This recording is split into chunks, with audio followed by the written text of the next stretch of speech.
right, everybody. Good morning. Good morning. First thing I want to do, because I was asked to take some pictures tonight. John, could I ask you to hold the microphone for me, would you? Let's get a picture. There we go. All right, everybody. Thank you, everyone, for coming out tonight. My name is Bill Miller. On behalf of the Conejo Open Space Foundation, I'd like to welcome you to tonight's very special event, our first in-person speaker event since the pandemic. I'm absolutely thrilled to see you all here, and it's great to see some new faces and to see some returning faces as well. However, before we get started, I'd like to take a moment to acknowledge that the Conejo Valley is indeed located on the traditional and ancestral homelands of the Chumash people who have lived here for thousands of years. The Chumash are the original stewards of this land with a deep cultural and spiritual connection to the valleys, coasts, and the mountains of this region. We honor the Chumash communities, past, present, and emerging, and express our gratitude for their enduring care of this land. We recognize their ongoing contributions to the cultural and ecological richness of the Conejo Valley and beyond. As residents, we commit to learning from and respecting Indigenous knowledge and history, and to supporting efforts that uplift Indigenous voices and sovereignty. Our vision at the Conejo Open Space Foundation is to inspire the community to act to preserve our Conejo natural open space, its trail systems, cultural heritages, and unique ecosystems so that they will be protected and enjoyed for generations to come. As an all-volunteer nonprofit organization, this vision is supported through volunteerism, fundraising, and education. Each year we host this speaker series event to help bring interesting and informative information to all of you on topics related to our beautiful Conejo Valley. As the Conejo Open Space Foundation's president, I'd like to take this opportunity to also especially thank the many donors joining us tonight. Whether you contributed because of this event or are an annual donor, I want you to know that your contributions are indeed making a major impact in the work we do. We thank you for making a difference in your community. Please continue to keep the Conejo Open Space Foundation in your philanthropic plans and reach out to us at any time. So, now that that's out of the way, tonight we are welcoming Dana Stangel and John Noble to discuss what we all need to know as we share our open spaces in our space with rattlesnakes. Dana Stangel is a credentialed biology teacher, California naturalist instructor, and the founder of Teranga Ranch, a nonprofit wildlife education organization serving Southern California since 2006. For more than 2 decades, Dana has helped communities better understand local wildlife through classes, field courses, public presentations, and coexistence programming.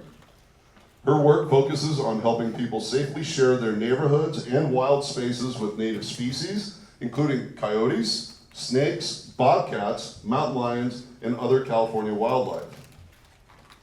This fine gentleman sitting next to me here is John Noble. He's a Thousand Oaks native, state certified naturalist, a fellow Conejo Open Space Foundation board director, amateur herpetologist, and field studies chairperson, along with his daughter Shandy, for the Southwest Herpetologist Society.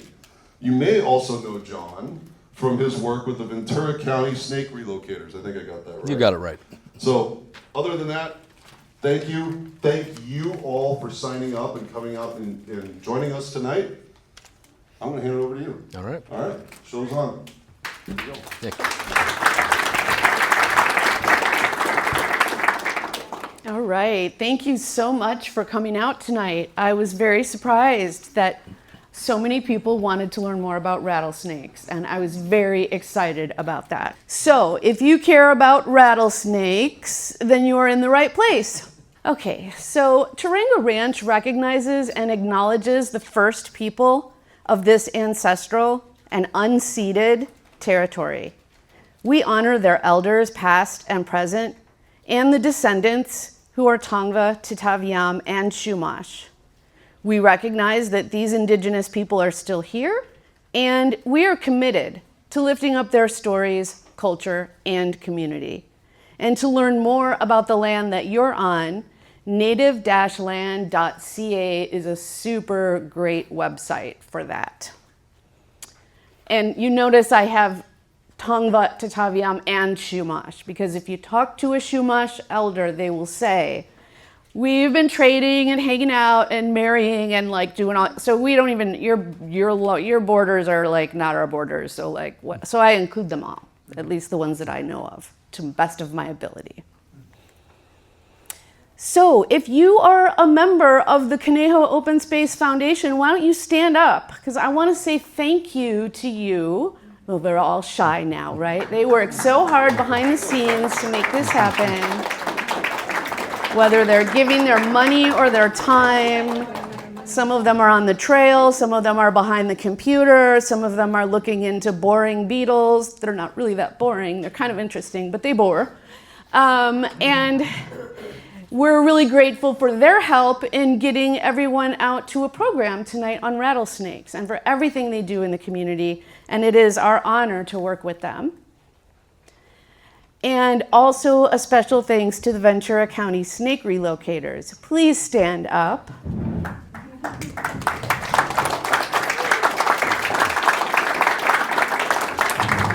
We're so grateful for the brave service that you provide the community and the ecosystem, truly. And like, who am I and why am I standing up here talking to you? So I used to be a biology teacher, and I was also a multi-subject teacher, and then I stayed home with my own children and started a nonprofit. And at first we were a reptile rescue. In 2006, you couldn't bring your snake to the shelter because they didn't have a tank to put it in. So that's really how we started. And then we evolved after that when someone shot a mountain lion the authorities shot the mountain lion in someone's backyard. And we started to realize that people really didn't understand how to coexist with native wildlife. Like, someone thought, I'm gonna call 911 when they saw a wildlife in the wild. So anyway, I decided in that moment our organization needed to switch sort of away from the reptile situation and more into native wildlife situation. So tonight we get sort of the marriage of all those things, right? The native wildlife and the reptiles. And what do we do in the universe, right? We do programs like this, and I talk about all kinds of native wildlife, and I do presentations in LA County and now in Ventura County. But maybe if you didn't hear about us before, it's because most of our work has been in LA County. We're newly in Newberry Park. It's our third year now, and we're starting to do more stuff, including a night hike on the 27th of this month, but I'll talk about that later. Anyway, so we do night hikes, we're out in the field, we do talks like this, we help people that are having wildlife situations in their yard. I will show up in your yard to help you with your coyote conflict or whatever other conflict it is. We take people on field trips. We help people get their California naturalist certification. So that is a super exciting new direction for us. We work with kids. One of our volunteers is right here. She didn't even know she'd be here tonight, and her picture, we were doing a bear program at the Monrovia Library. So yeah. But why are we here tonight, right? The reason that we are here tonight is we are talking about rattlesnakes. And I try to credit all my photos, and if there isn't a credit, chances are that photo is from John Noble right there. He gets a lot of great photos of snakes, shockingly. So there is a perception of more encounters. There is media, and there's information and misinformation, right? And so we really just want to provide some clarity and some practical tools for you so that, you know, when they jump in with the craziness on Nextdoor, maybe you'll be there to be the voice of reason. Or maybe you've already stepped out of the conversation. I don't know, but I'm just saying we need the voice of reason out there. And what I have learned over the years with all of these presentations that I do is that the more we know, the less fear we have. We might go into a situation with some trepidation, but as soon as we have some facts and some knowledge, we're like, okay, I feel better about that. I don't know why I was so worried. Oh, I let Judy get to me again. That's what happened. I gotta stop talking to Judy. And so we're not here to make everyone into a snake lover. We are not here to do that, but we are just here to spread information and help you understand them better. And if you are feeling brave and interested, at the end, there will be an opportunity to meet some snakes that are not rattlers. So, all right. So I always like to start my presentations with, what are our ideas coming in, right? If there's not a class in school about snakes or native wildlife, where are you getting your information from, right? So I have to ask myself these questions. And when I look online, this is what I found. So we've got snakes on a plane, and of course my pointer doesn't work on this kind of screen, but that's okay. I'll Vanna White for you all day. We've got our snakes on the plane here, which formed many people's early opinions of snakes and variety of snakes that might come flying out of the plane at any moment in time, because that could happen, right? And then, of course, we could go way back in time. We can go back to the biblical Eden snake, right? And then we've got the snake from, from Jungle Book, right? Yep. And then anaconda, right? Because that's reasonable. That's a very reasonable photo right there. And then Brittany, because she likes snakes. She was helping the snake community with her crazy in some ways, right? And then Nagini from Harry Potter, right?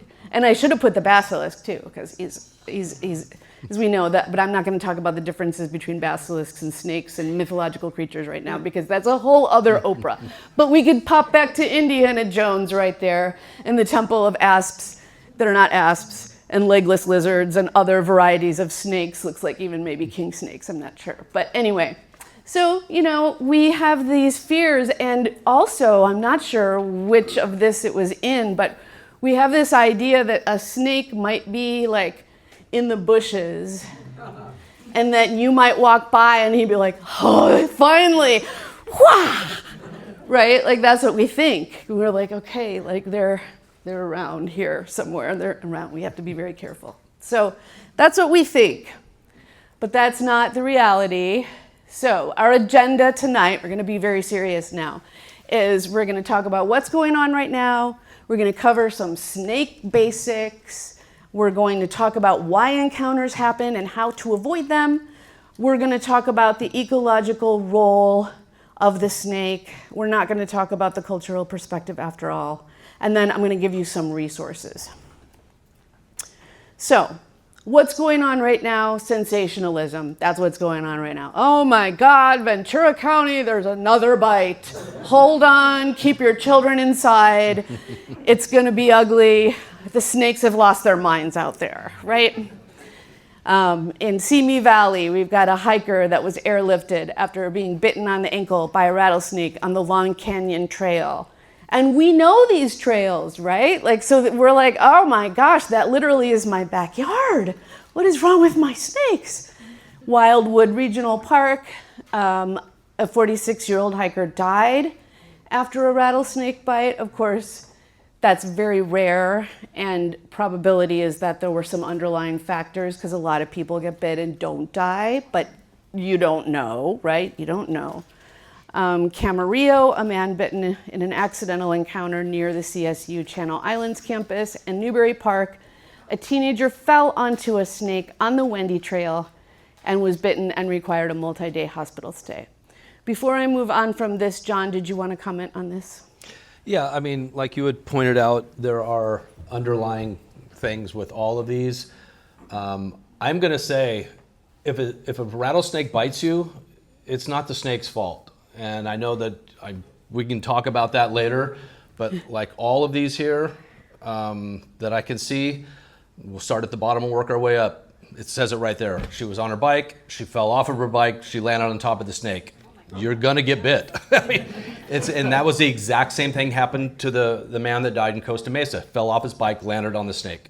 The one in Camarillo, I know the story. Is a friend of a friend who was playing ball in the backyard. Ball went over the fence. He jumped over the fence, ran down into the ravine to get it, reached in and grabbed it. There was a snake there. That snake doesn't know that he's going after a ball. That snake sees a hand coming in at him, and it bit him. Not the snake's fault. The lady that died in Wildwood, she stepped on the snake. You're going to get bit if you step on a snake. It's just the way it is. And she did die. From reports that I've heard, she went into anaphylactic shock 10 minutes after the bite. So there's another thing here. That's not a normal thing. And then the Simi Valley man, that's a recent one. I haven't had any chance to research that, but if he was bit on the ankle, odds are he probably stepped on the snake. So. Right, and I'll just say that of these, looks like KTLA did the best job of not being shockingly, not being sensationalistic about that. These other two things and other stuff you find on Instagram, and it can be crazy. The bottom line, like literally everything that we're going to talk about and all of that information boils down to this right here. It got warmer, and so what happened? The snakes warmed up and became more active, because that's what cold-blooded animals do. They respond to the temperature, not, oh, it's April 3rd. It's, right? So they're like, okay, this is exciting, let's go out. And at the very same time, the humans were saying exactly the same thing. Oh my gosh, it's warm in February, what are we doing inside? Get out on that trail. And so there you have the major situation here. So the snakes haven't changed their behavior. We don't have crazy snakes in Ventura County. Literally, we had the warmest weather on record for that time of year. And by the way, I didn't get the slide in there yet, but Ventura County is a climate change hotspot, which means we're going to feel the effects here a little more than some other places. And I think, stuff like fog comes into play, right? So anyway, and statistically, not even really more encounters. Just some crazy encounters for sure, but not more encounters. John, do you want to talk about what you're noticing in the field compared to other years yourself? Yeah, so I retired in December. So I will say, me personally, I have been more busy because I've been able to field all of the midweek calls. The team as a whole, I don't think we are any busier this year than we have been the last couple years. As a matter of fact, Shandy, I think, what have you had? Four or five relocations. Christina, you've only had a few. I mean, the team is having very few. I'm handling the majority of the midweek calls, but I don't think we're any busier this year than we have been the last few years. So there you have that.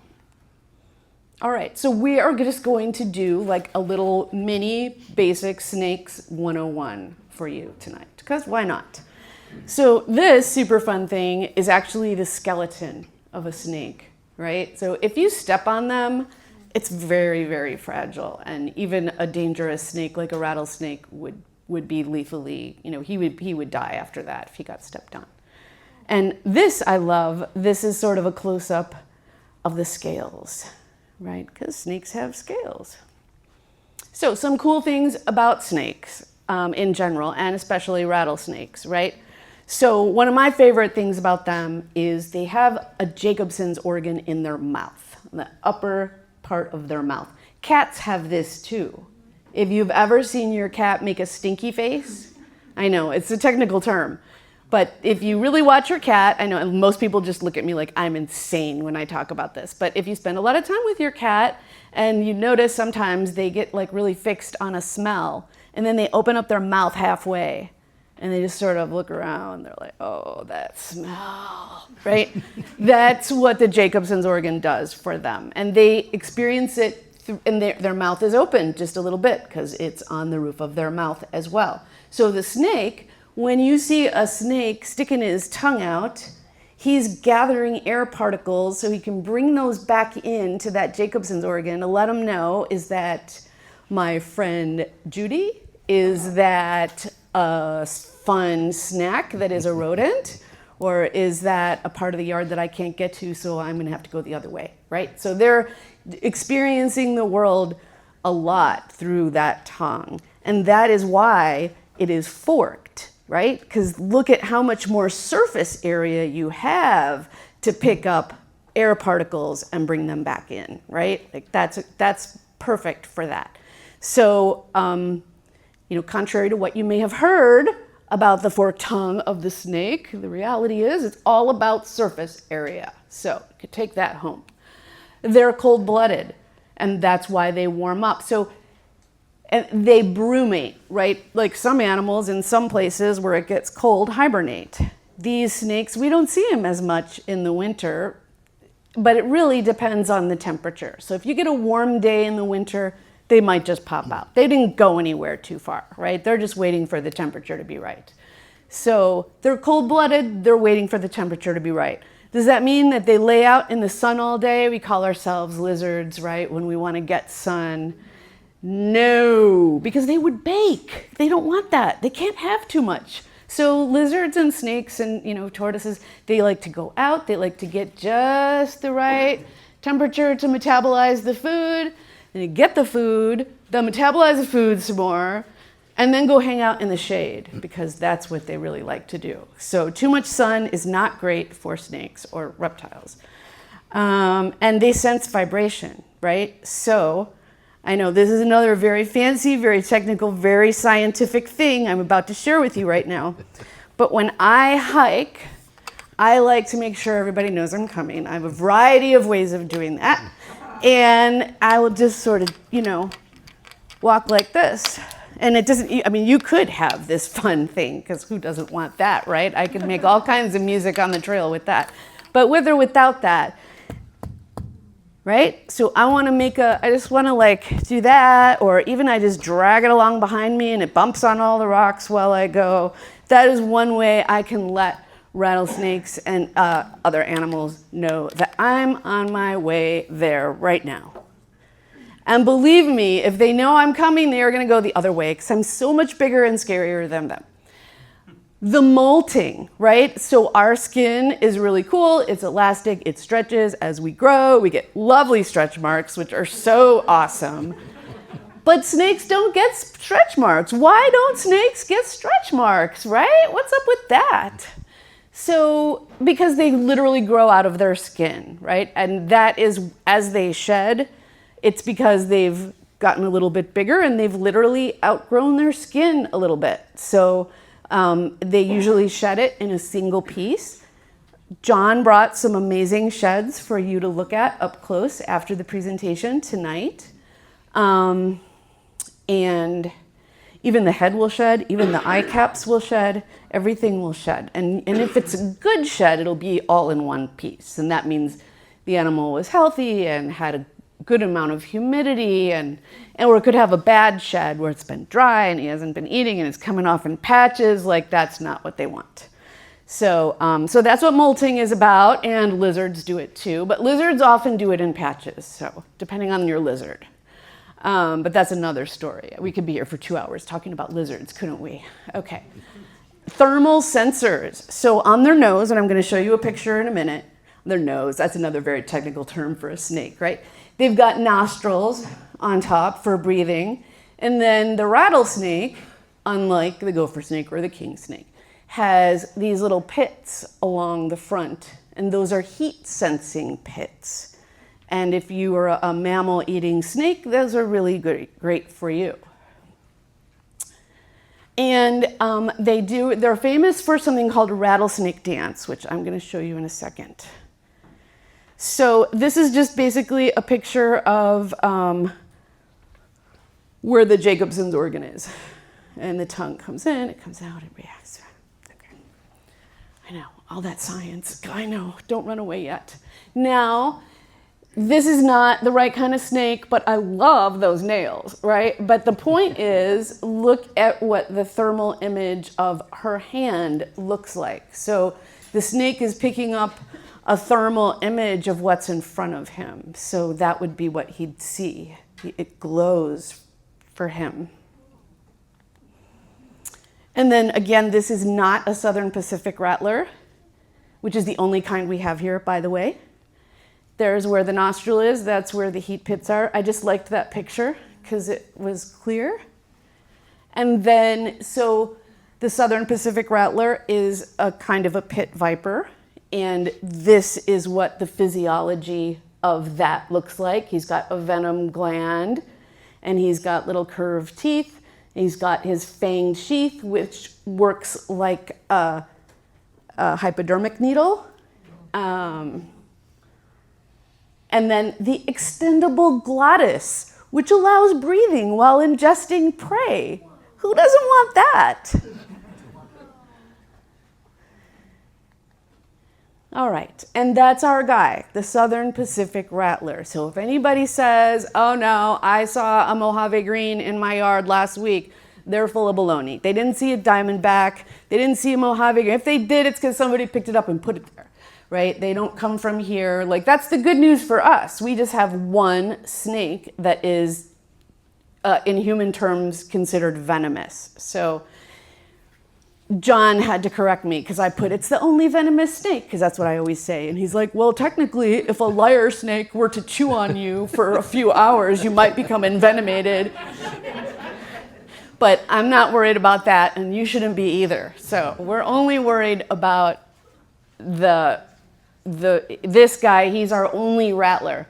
But I want you to notice these pictures. Thank you, Shandy Noble, for this beautiful picture. Because all of the pictures I have used, unless I tell you otherwise, are local Southern Pacific rattlers, and they look different, right? Some of them are blackish, some of them are brownish, some of them are lighter, some of them are darker. So keep that in mind. Also, he's special, right? A lot of snakes just get to be hemotoxic, or they just get to be neurotoxic. But he gets to be hemotoxic, neurotoxic, and a new one for you today, I know, even for the snake lovers in the crowd, myotoxic. Well, he's just gonna get you all the way around, right? He's gonna the hemotoxic is gonna cause some blood clotting issues, right? The myotoxic is gonna cause tissue damage, and I think all venomous snakes are probably myotoxic because tissue damage is happening immediately, right? And then neurotoxic, which is neurological symptoms, right? A lot of the desert snakes tend to have neurotoxins. And then we have stories about whether he's rattling or whether he's not rattling these days. And really,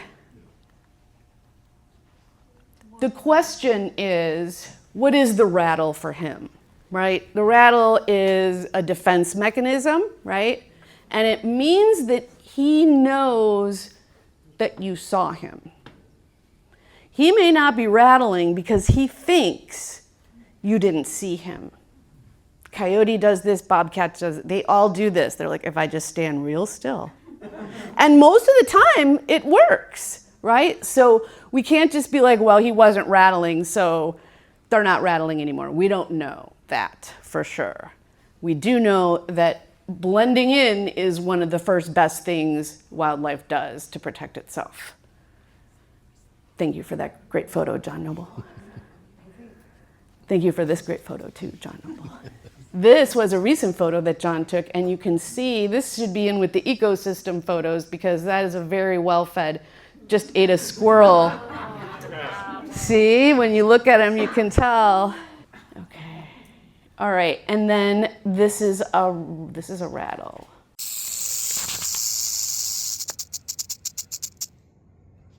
Darn it. Okay, tell us the story about the other one now. So this guy here, this one was a crack up. I don't know what happened, and I usually don't know what happens to these snakes prior to me getting to a residence to get them.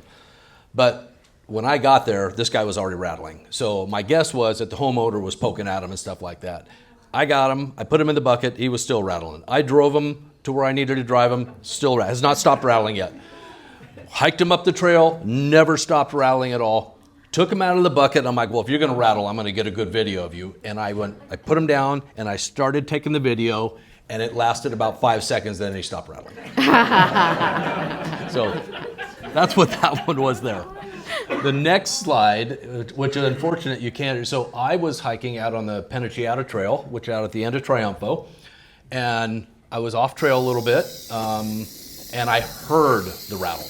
I didn't see a rattlesnake, but I heard it. So I turned my camera on and I followed it in, and there is 6 inches of a tail sticking out of a hole. So that snake didn't see me, I didn't see that snake, but it knew I was there enough to start rattling, so.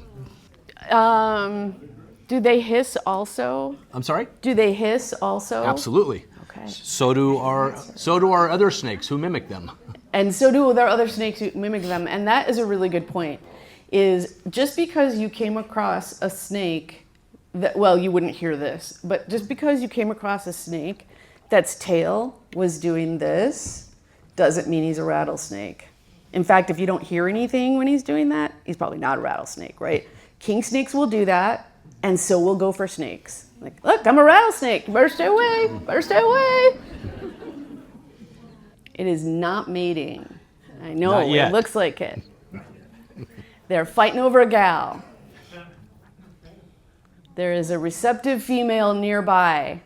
Notice they're not biting each other. This is just a wrestling match. And it doesn't end in blood. It ends with one of them just being humiliated. And he just slithers away. All right, now my favorite part, which is myths and misconceptions. By the way, that is a baby. Look at the coloration on that one, right?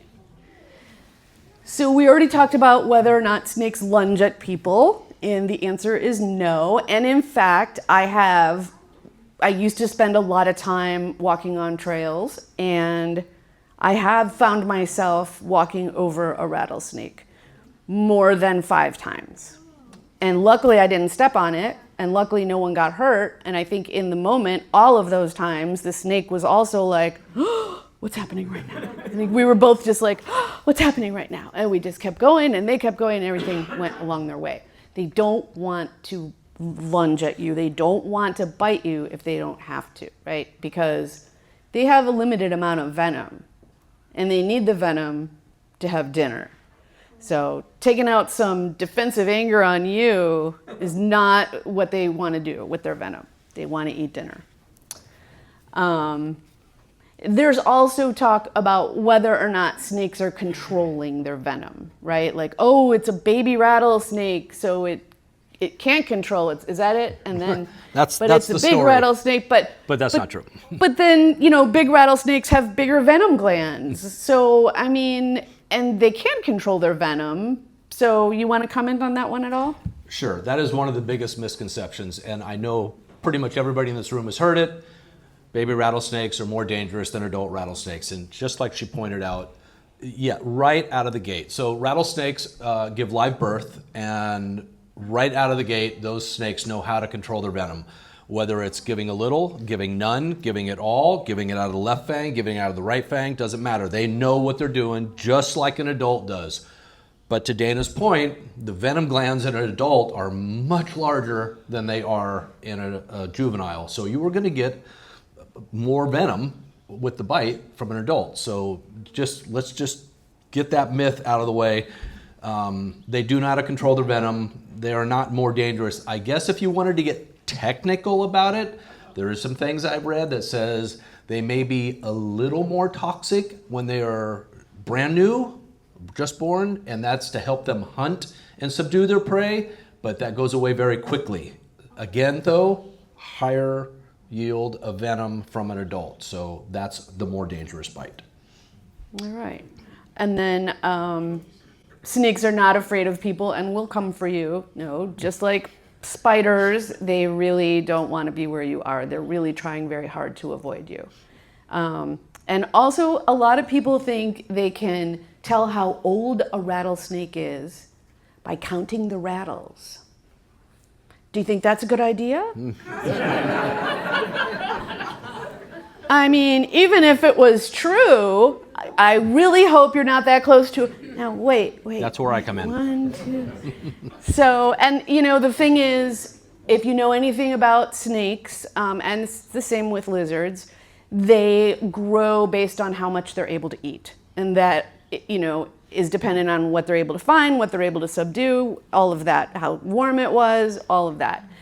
And they're not always eating the same. They're not eating like 3 meals a day like you and I, like having a regular growth pattern. Like they may eat a lot this year and not so much next year, or weather was different or whatever. So, and the other thing is, those rattles get snagged on things and they lose them. So they do get a new rattle when they molt, but you don't know how many times they molted that year.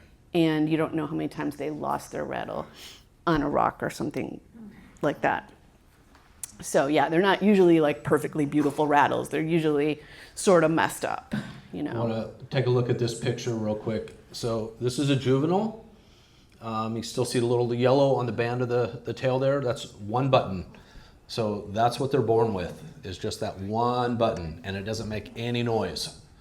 So they'll shake it like they think they're making noise, but it's not making any noise till you get at least a couple of segments in there.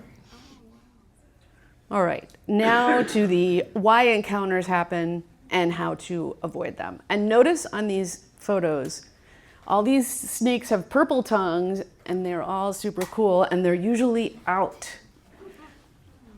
John, I think you need to tell us the difference between how rattlers are different than other snakes with their tongues. Okay, This is so if you'll praiseworthy. notice most of my pictures, this guy was a little different because he was on the move. Most of my pictures, when I get a rattlesnake in a coiled position, they're so predictable with their tongues. It comes out, it stays, and then it goes over their head, and then it comes back down, and then it comes in.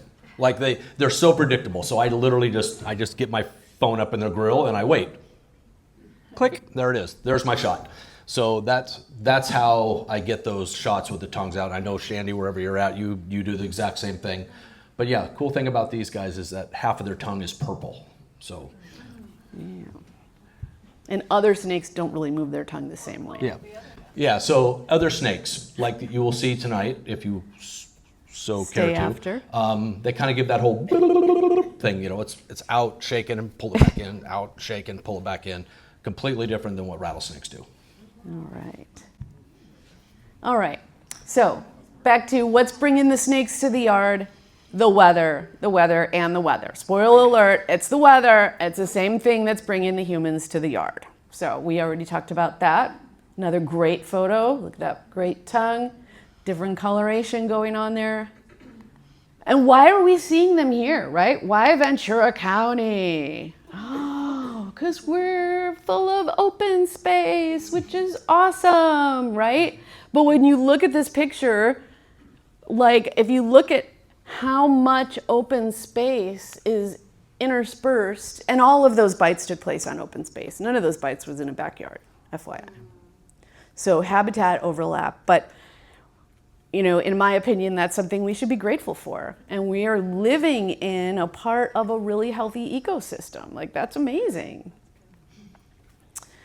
And then what's bringing them? Again, record warm spring. March 2026 was the warmest March ever recorded in Ventura County. The average temperature was 62 degrees Fahrenheit, which was 13 degrees above normal. Warmer weather may contribute to earlier rattlesnake activity. I'd go so far as to say it does, right? And earlier activity can increase the likelihood of human-snake encounters. As again, we're out there too. We're loving that weather. And what are the other things that bring the snakes to the yard, right? Water. Maybe you leave a water bowl out for a pet or anybody at all. That is an attractant. Any water anywhere is an attractant. Rodents. A lot of people like to feed birds. We have amazing bird populations here, right? Well, the bird seed can fall to the ground, then the rodents come for that, and then animals that like to eat rodents will come for those. So people who are feeding birds, they're attracting coyotes to the yard and they don't know it. They're attracting rattlesnakes to the yard. Because if you're attracting rodents, you are attracting the things that eat them. And then I was a little extreme in my photo choice here. But if, you know, we all have that yard, like we all want that like perfect backyard that's all clean, but we all know that we put our stuff back there and then we have kids and then they put their stuff back there. And it just turns into this place where there's lots of hiding places for wildlife, especially rodents. So if that exists in your yard to any extent, doesn't have to be this crazy, know that, and know that where there are rodents, there will be snakes of all kinds, gopher snakes, and others. And then how can you avoid some of those encounters, right? So outdoors, on the trail, that's easy.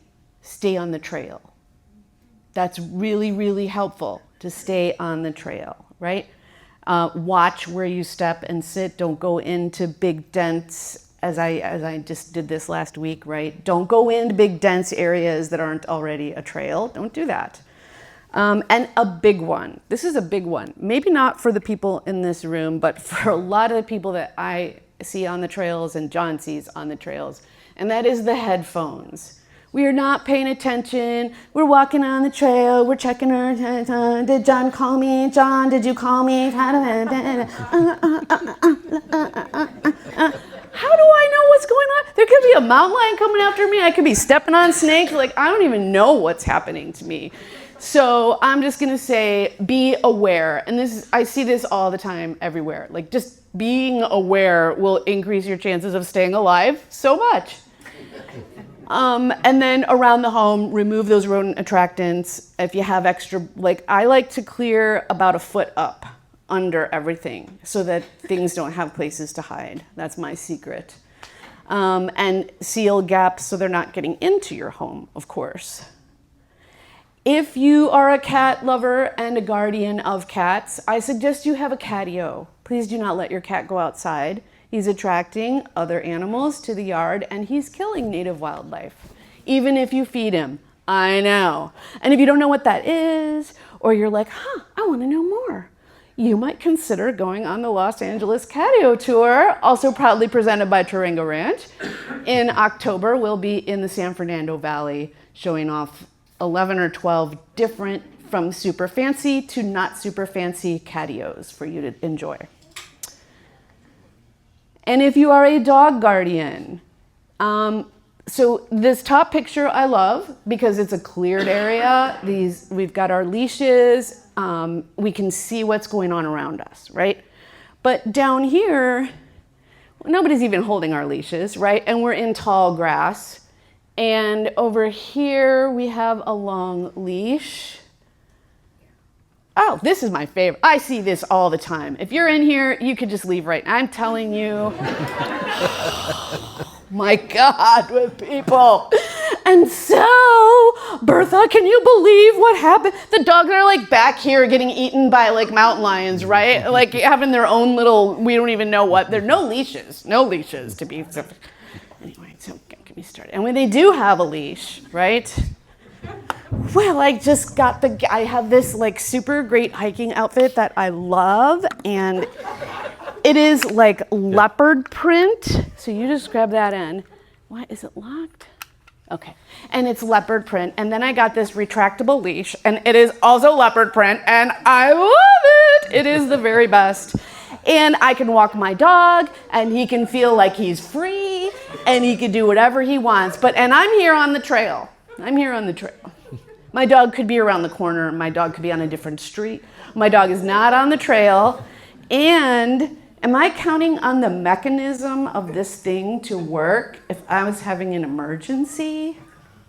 No. The answer is no.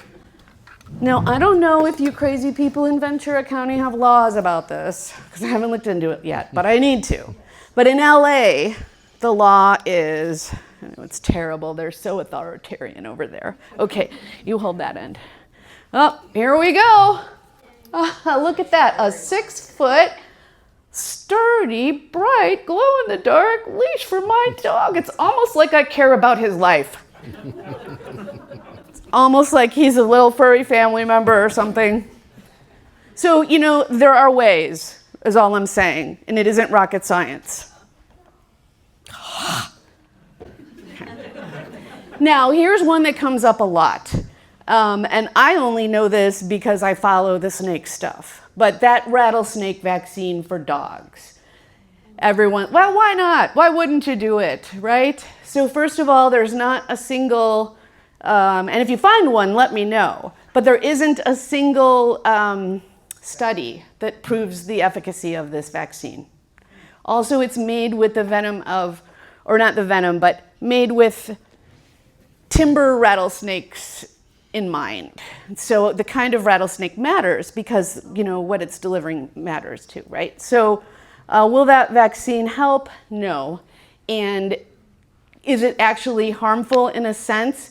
Maybe, because if it gives you a false sense of security, so you take longer time to get to the vet or something, then that would be absolutely terrible, right?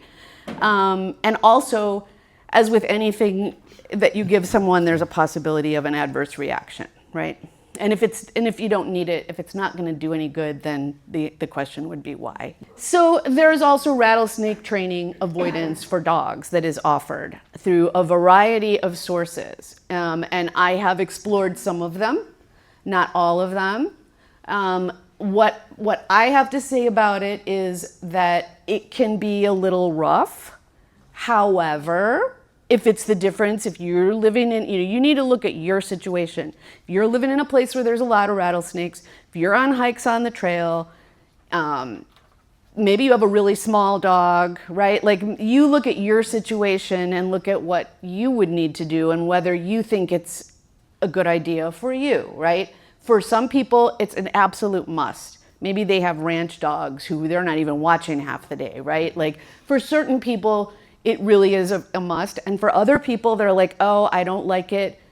In my experience, you know, it's a tough job to do, right? You have to be good at dogs. You have to be good at snakes. And you have to not mess up one time, right? So there's a lot going on there. And sometimes the trainer's better with snakes than dogs, or sometimes he's better with dogs than snakes, right? Or she. And they will probably be using a shock collar. So if that's shocking to you, just, talk to them about that in advance. But that's how they get that reaction. Like, they smell the snake, they get the shock. They smell the snake, they get the shock. So that when I smell that snake, I'm not going by that snake anymore. I'm just going to go this way. So it can work. It can be very helpful. But again, it's up to you. Yeah, I see. It's all with the different trainers do it different ways. So just do your homework if it's something that you're considering. Yeah. So, okay. And then just some basic thank you to the Ventura County Snake Relocators for putting this on their website. I just stole it from you. I thought it was perfect. Stay on the trails. When hiking, stay on the trails. Wear protective clothing, right? Boots, long pants can help reduce you getting a really hard bite on you. Like, the pant can move the bite and can make it not as deep. He's got some gaiters over there he can show you later. Keeping those dogs leashed, like, that is gonna be your main defense against your animal getting bit by a rattlesnake. Nighttime walks, that is something to be careful about. And mainly if it's been hotter during the day, the chances of the snakes being out at night are a little higher because it was too hot for them to be out all day, right? It was just too hot. So their activity may increase into the night. But you now know if it was hotter that day, you're gonna pay more attention that night, right? And just don't disturb them. Give them the space they need. Let them do what they're gonna do. Let them move along their way. And now, John's gonna talk to you about what to do. So you can flip the slide or I can flip the slide. I'm gonna let you take care of all Okay, I'll flip the slide. You tell me when. Go for it. Okay. So you covered most of this already. I'm really here to kind of dispel the myths and stuff like that, but all of this stuff to me is really kind of just common sense stuff. What you need to do and what you shouldn't do. I'm going to focus on what you shouldn't do, and that is, if you're not experienced with this, especially if you're on the trail, just leave it alone. Just go around it, walk away. Don't throw things at it, Bill. Don't attempt to kill it, because that's pretty much the thing of just leaving it alone. These snakes don't want anything to do with you. They really don't. If you just give them the space, they're gonna move. They're gonna go on their way. If you see a rattlesnake stretched out across the trail, just go around the non-business end and you just give it some room and you're gonna be just fine. Rattlesnakes, they can strike from a laid position, but not very far. A coiled position, that snake can strike about half of its body length. The biggest rattlesnake that you're gonna see out here is probably 4 feet. If there was a 5-foot rattlesnake, that would be an absolute monster. I have been doing this for a very long time, and I don't think I've ever come across a 5-foot rattlesnake. I have seen some that pushed 4 feet, a little more than 4 feet, monster snakes. But at that, if I'm 3 feet away, I'm out of strike zone. So just give it room, just walk around it, it's gonna be fine. You know, the do's are all common sense. Just stop, don't approach it, stay calm, don't freak out. Back away slowly. There's mixed thoughts with this thing. I think back away slowly. Sudden movements could spook the snake. So if you come up on it, it's right there. Okay, just back up. That's fine. Yeah, 6 feet minimum. That's good, even though that's probably twice what you need to give it. But just know that give it space and it's going to be fine. Caught me taking a break. Caught you mid-drink. Sorry. Caught me taking a break. Okay. Here you go. So this is us. I will tell you that 911, it's not an emergency situation. It may be an emergency to you, but fire department really needs to utilize their resources in other places. And I will also let you guys know this. If you call the fire department and they come out, they're going to kill that snake. That snake is dead. That is a death sentence to that snake. So call us instead. So this is our number right here, the free snake relocator. You can look us up. Actually, even better than that, before you leave tonight, there's a whole table full of cards, and it has all of our names on it. It's got me and my 2 kids on the front, and the rest of the team is on the back, except for the 3 or 4 people that we just added. But please take a card with Their you. info is on here too. Put it on your fridge so you've got it. If you back up to open space, odds are you're going to have a snake on your property, whether you've seen it or not. So, yes. Is the fire department, where you call 911, are they open to working with you? Now, I had prior to my conversation, absolutely not. I've talked to some and it was just like, nope, I have a job to do and that's kill the snake. But I did have a nice conversation with the public information officer. And I gained a little ground. I don't know if it's going to go anywhere because there's a lot of hoops that have to be jumped through to make things happen. But he was very open to even like a couple different things. Having us go out there or us training them so they can catch the snake, either leave it at the property or take it back to the station. There were some options that we discussed. So there's something. I mean, it's better than it was before. Is it going to happen? Probably not, but it has happened down in San Diego. That's exactly what they're doing now. They used to go and kill them, and now there's a few stations down there that are collecting the snakes, putting them in a bucket, bring it to the station. Then they call the relocators, and the relocators come and get it and take it out. So there are 3 different types of toxins with the Southern Pacific, and neurotoxin being one of them. We only have one venomous snake, one medically significant venomous snake out here. So, and yeah, so and the Southern Pacific is the only thing. So all the anti-venom that Los Robles has, that's for the Southern Pacific. My team covers Ventura County. However, if you were to get on www.freesnakerelocation.com, It's all on here. you will find a map of the United States, and you can zoom in on that map, and there will be a little snake icon. And you just click on that icon that's closest to you, and the information for the nearest relocator will be on there. So those of you Ventura on social County. media, you could find the Facebook group. And that's another thing that I want to point out. Take one of these business cards with you, have it on your refrigerator. If you see a snake and you're not sure, you can send any one of us a text, and we will identify that snake in a 1/10 of a second for you. No question. Well, anytime that you get bit by a rattlesnake or you know you're bit, you go to the ER. You don't wait. That's You the don't wait. 911 call. That's okay. Yeah, you go straight to the ER. Yeah. So there are dry bites. I wanted to point out what Dana had said earlier about a snake needing its venom for its food. So if that snake has just eaten, it's probably injected a lot of venom into that.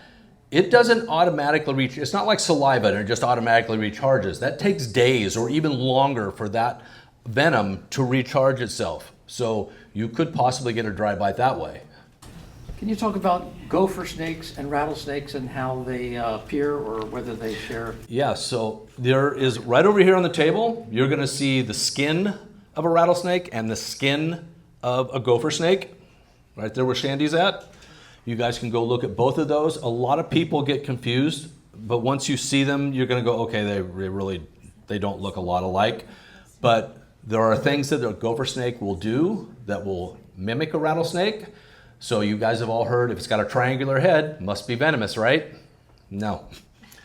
That's one of the things that the gopher snake does really well when he's scared is he flattens out his head, turns it into a triangle, hisses, shakes his tail, does everything to make himself look like a rattlesnake. Unfortunately, it probably cost a lot of them their lives for doing that, but that is an adaptation that they have to scare away predators. So. Okay, this is a relocation. This is a relocation Okay, so that John this, has done. right over there is Nikki. Nikki runs Wood Forest School, which is literally out in the sticks. It's what it says it is. Nikki normally does these relocations herself. So I think in the video you're gonna see a red bucket and a long set of tongs. That's Nikki's. But she called me on this one saying, this one's a little bit too big for me to take care of. Can you come out and get it? So that's what you're about to see right here.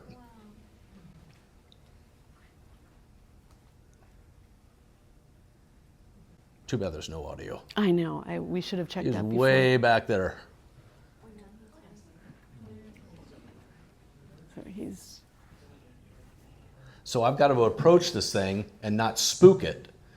Then I've got to grab it gently enough because you don't want to crush the ribs, they're so fragile.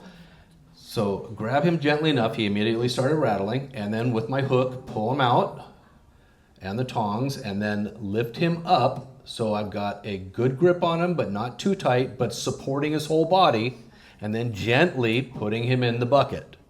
Now, as soon as I put him in the bucket, he stopped rattling until I came over here and I got the lid and I moved it around, and then as soon as I came over the top, he started rattling again because he saw that lid coming down. But that was as simple as it is, and it's most of the time it's that easy. Sometimes not, but most of the time it's that easy. Those tongs were not that. Right here, absolutely the most stunning Southern Pacific rattlesnake I've ever come across in my life. This snake was gorgeous. Blues, greens, turquoise, absolutely stunning snake, and incredibly inquisitive. Just didn't care about anything other than what was going on around. So this snake was underneath of a vehicle. I had to reach underneath the vehicle with my hook, drag it out. I was able to just use the hook, pick it up, put it in the bucket, spun the lid on, never rattled once. I had to hike this thing up a mile. It was less as the crow flies, but the trail was a mile until I could get him up into a safe place, which is what we'll talk about also, what's safe, what's the right thing. And then I let him out of the bucket, turned the bucket over, lifted the bucket up, and that's what you see right there. I am standing about 2 feet away from that snake when I took that picture. Did not care about me at all. I took a couple more pictures of it as well, but my gosh, what a beautiful snake that is. So anyway, bites, rare, usually preventable. Yeah, like everything you guys heard tonight, stay on the trail. Don't harass the snakes. So if you do get bit, here's some things that you should do. If you get bit on the hand, take your rings off, take your watch off, take your bracelets off, take off anything that's restricting. If you have tight clothes, loosen that up. If you happen to have a pen, that's great. Circle the bite and put the time down. That'll really help 911 later. And then stay calm. I know that's way easier said than done. You've just been bitten by a snake, but that is the best thing you do is just to keep your heart rate down as much as possible. So I'll get to you in just a second. Don't cut it open. Don't try to suck the venom out. Sucking the venom out is just going to transfer that venom into your mouth. That's not what you want at all. And don't tourniquet. Don't put a tourniquet on it, because what that does is it concentrates the venom in one spot. And you could have a larger issue with that. You could have real tissue damage with that by putting that tourniquet on. Don't pack it with ice, don't do anything. Everything is just stay calm and get to the hospital. Somebody over there.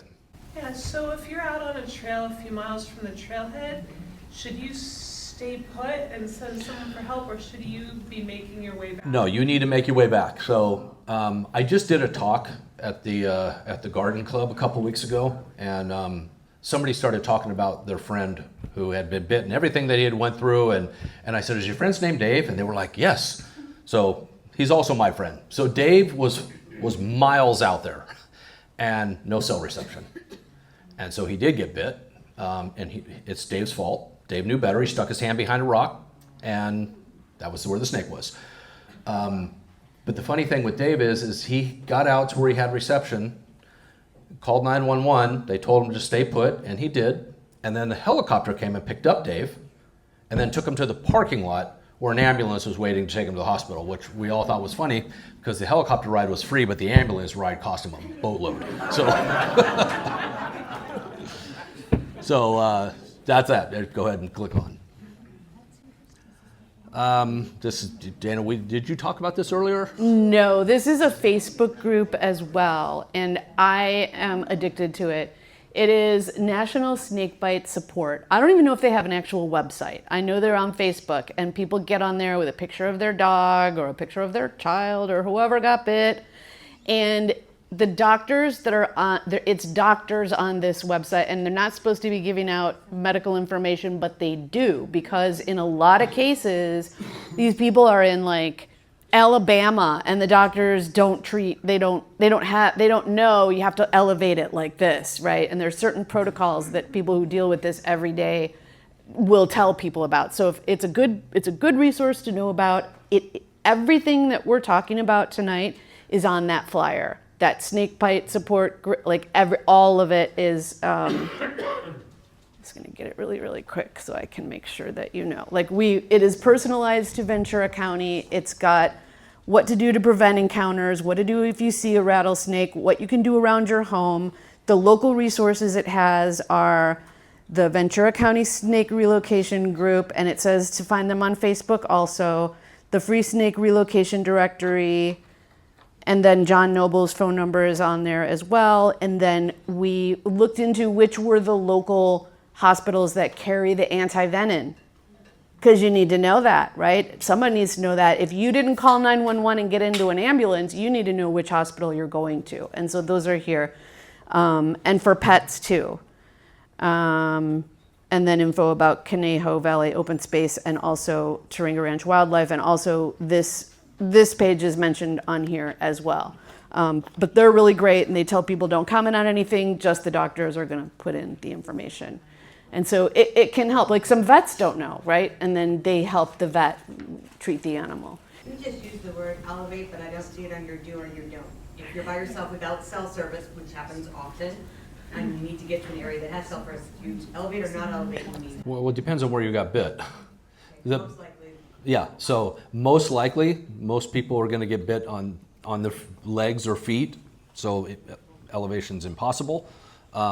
If you get bit on your hand, just keep it here. You're not going to want to walk like this. Just keep it here, and keep calm, and just walk. Yeah, smooth and steady. Don't run. Don't but get there, because that's when the real treatment will begin, and that's when the doctor will know exactly how to elevate it. Yeah. And I might have missed this, but am I correct that I heard that, especially for pets, you should call ahead because there's something that has to happen with. You got to warm it up. Gotta Call warm it for up. yourself too. So even if you know you're driving, I'm driving my husband right now. We're going to Los Robles right now. I'm going to call them and tell them that I'm coming so that they can get it ready for us. Christina. I do a lot of social media promotion and resources, and I've done a lot of research, so if I'm wrong, I would love to be corrected. But prior to this woman who passed away at 46 years old, she's the first death we have had in Ventura County ever. Yep. And that is because there was some other underlining issues. So please understand that while it's scary and people get bit and the news is saying bites, bites, bites, they didn't report a damn bite last year. And it's the first one in the history of recording rattlesnake bites that has had a death. That's a really good point. Thank you for that. Yeah, a little statistic that I love to throw out there. You can look this up yourself. You are 3 times more likely to be killed by a cow than you are by a venomous snake. Look it up. It's true. It's true. On the previous slide, it says that Benadryl would be useless. That is useless. But if the woman truly did have an anaphylactic reaction, would Benadryl have slowed it down? No. No. Ecological role, John? Okay, so one of the things that I hear a lot is we got to get rid of the rattlesnakes because other snakes can do what they do. Well, no, they can't. And the first one, I wish, you don't happen to have a picture of that, my last relocation, do you? There it is. You are not going to find a gopher snake eating a squirrel or a rabbit because it's way too big. However, that is something that rattlesnakes do. They keep that population in check. There's no way a gopher snake is taking on a full-size rabbit. But you're also going to see there where you've got that king snake tangled up with that rattlesnake. The rattlesnake is not at the top of the food chain. That king snake is called king snake for a reason. And hunting rattlesnakes and other snakes is what they do. King snakes are immune to rattlesnake venom, and they will gladly take on a rattlesnake their own size and swallow it. And they prefer reptiles. Trying to get a king snake to eat a mouse is like, yeah, trying to get him to eat broccoli. Okay, so yeah, so they also have predators, right? And they belong here, and everybody has a role, everybody has a job. Well, I mean, you've got the whole list up there. I could read off of it. It's essentially the same thing. I mean, you guys can see it. You see what happens. It's just, you all saw Lion King. You got the whole circle of life thing. And that's the easiest way of describing this is if you remove part of that circle, then the circle is broken and it doesn't work. And snakes, including venomous snakes, need to be in that circle. Everything has a reason, and we can't upset that balance. And one thing that I think is really cool on here, that even if you're someone who doesn't find the appreciation for whatever reason, medically, venomous snakes are important and their venom has been used to help in a lot of different situations. It's chemically very strong, and they make blood pressure medicine out of it and some other stuff. So like it's pretty powerful medicine. Like we talked about earlier, it's just common sense. Get your face out of your phone. Look where you're going. Take your earbuds out because you really need to hear. Keep your dogs on a 6-foot leash. Stay in the middle of the trail. You do these things, you're going to avoid a rattlesnake encounter. Doesn't mean you're not going to see one, but you're going to avoid an encounter. So it's really just that simple. What Dana said earlier, I want to point out, I've heard this myth, which is rattlesnakes are evolving to not rattle. Okay, no. Rattlesnakes evolved to rattle, so we're not going to go backwards with this. What is actually happening is a rattlesnake's first line of defense is camouflage. And they believe in it because it's really good. So like Dana talked about earlier, you might see that snake on the side of the trail and you can walk right by that snake and it never rattles. That's common. So when that snake feels like its camouflage has been compromised, then maybe we start rattling. It's not the rattlesnakes you guys have to worry about when you walk off trail, it's the ticks. Yes. Right? We do have ticks. Lyme disease is real and it's ugly. But I'm going to give you a little information on ticks. Another great reason that we live where we live. On the East Coast, Lyme disease is a huge problem. Out here, only about 1% of our ticks have Lyme disease. And part of the reason of that is the western fence lizard, you guys know them as bluebellies, and southern alligator lizard carry a protein in their blood that kills Lyme disease. It is not uncommon for me to catch lizards and see ticks on the side of them. But if that tick has Lyme disease, by the time it falls off that lizard, that Lyme disease is gone forever. Yeah. That's real. So your reptile friends are here to help you. We covered all of this already. Yeah, we just included it twice because it was so important. Really. Okay, so like she said, nighttime. They're not necessarily nocturnal in that they're only going to come out at night, but if you have a really hot day, then they're going to hunker down. Like she pointed out earlier, no hibernation period, we have a brumation period. If it's really cold, they hunker down. If it's warm, then they come out.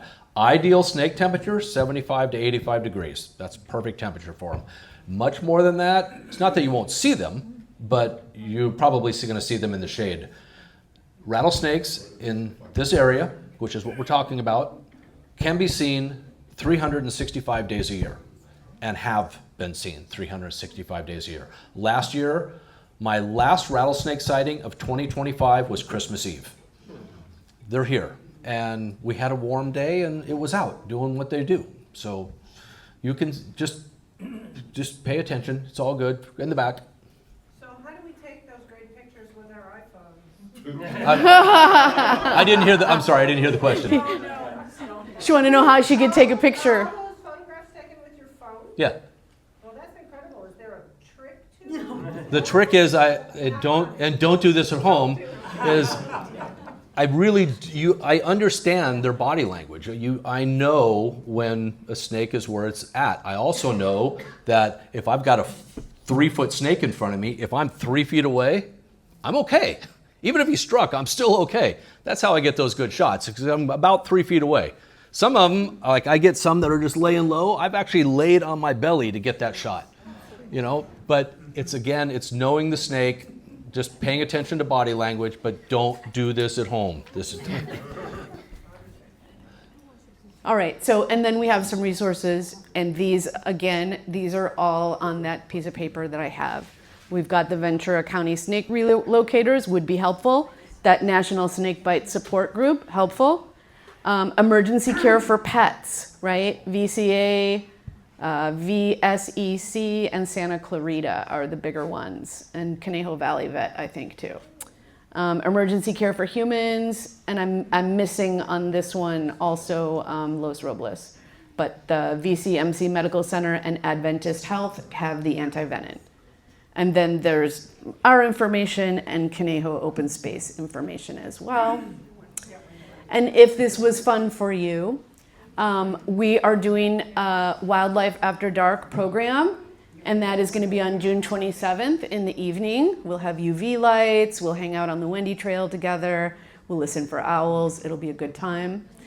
And we have an Eastern Sierra field course for naturalist certification coming up. And I actually still have a couple of spots if someone's really interested in that. The info is all online.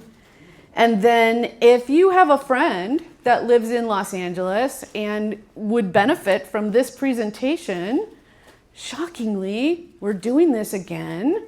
Not, of course, exactly like this, but at Placerita Canyon, we'll be doing one on the 21st at 2 o'clock.